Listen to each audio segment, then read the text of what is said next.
মাখে তাহলে কিন্তু মানুষ পরিষ্কার হয়ে যায়, ফর্সা হয়ে যায়, তাই না? কি বাবা, হয় না? এই যে এইদিকে তাকান, এইদিকে তাকান, বাবা ভোলানাথ একবার দেখেই নেই মনে হয় কোনোদিন। সবাই ওনার দিকেই তাকায় আছে, মনে হচ্ছে যেন ভোলানাথের একেবারে ঠ্যাঙের নিচে জগ নাই আসছে, মানে দেখে নাই বাপের জন্মে কোনোদিনও ওনারাই দেখতেছে। বিজয়া দাসীর গান গায় রঙ্গে ঢঙ্গে, বিজয়া দাসীর গান শুনে আমার করে বাপ ঠ্যাঙ্গে।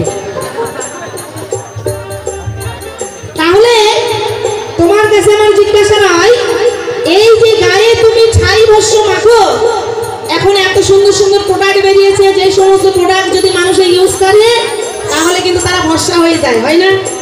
বেশিরভাগ মানুষ দেখবে এই রাতের বেলায় যে গ্লো ভিটামিন জি মাত্র 30 টাকা দাম, ওই মেখে মেখে মানুষ ভস্যা হয়ে যাচ্ছে।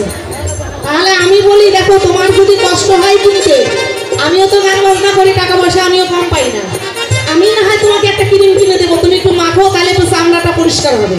কিন্তু না, ওই সমস্ত ধারে কাছে যায় না।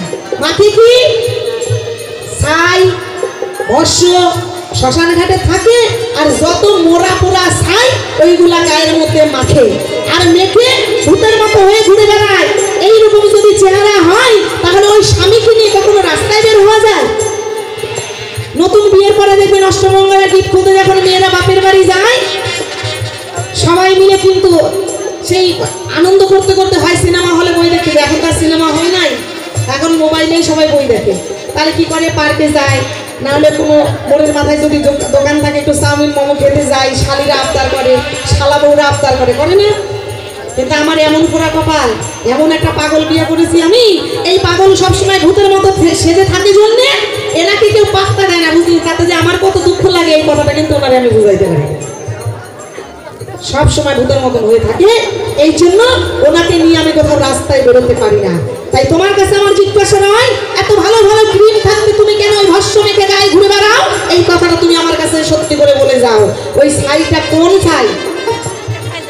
রান্না করে সেই ছাই, না পড়া পুড়িয়ে চলে যায় সেই ছাই তুমি গায়ে মাখো? এই কথাটা তুমি একটু সুন্দর করে আসলে এসে বলো।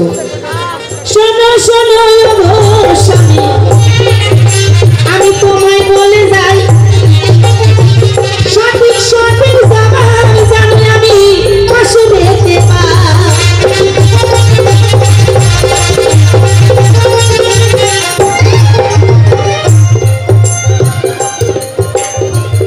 আমার দেখবেন গলার মধ্যে একটা হাড়ির মালা দেখতে পাই গো, আমি তোমায় বলে যাই, এই হাড়ের মালাটা কি দিয়ে তৈরি, এই কথাই আমি তোমার কাছে জানতে চাই।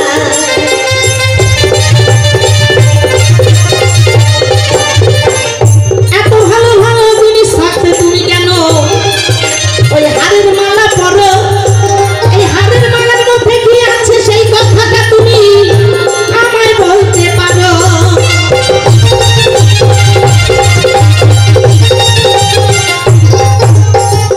ভোলানাথের কাছে এত এত সোনা আছে না, যদি মনে মনে চিন্তা করে আমি সারা শরীরে সোনা দিয়ে জামা বানিয়ে পরবো, তাও জীবনে কোনোদিনও সোনা শেষ হবে না। কিন্তু জামা তো দূরের কথা, একটা মালাও ভোলানাথ কিন্তু পরিধান করে না। আচ্ছা, তোমার যদি সোনা পছন্দ না হয়, যার কাছে যে জিনিস থাকে সেটা তার কাছে পছন্দ হয় না, তাই না? তোমার কাছে অনেক সোনা আছে, তাই তোমার সোনা পছন্দ না, তাহলে ভালো ভালো জুয়েলারি আছে, সেখানে তো যেতে পারো, একটা ভালো স্টেশনারি মালা তো কিনতে পারো, ভালো ভালো সিটি গোল্ডের মালা আছে, সেগুলো পরো না। করবে কি, দেখবেন গায়ের মধ্যে কতগুলো রুদ্রাক্ষের মালা রয়েছে, আর সাপ কতগুলো জড়িয়ে, মানে মানুষ তো না এটা, বুঝছেন? সাপুরি আসে যে ঘুরে বেড়ায়, দুনিয়ার গায়ের মধ্যে দেখবেন সাপ, এখানে সাপ, এখানে সাপ, মাথায় সাপ, কোমরে সাপ, গলায় সাপ, মানে সাপের সাপ।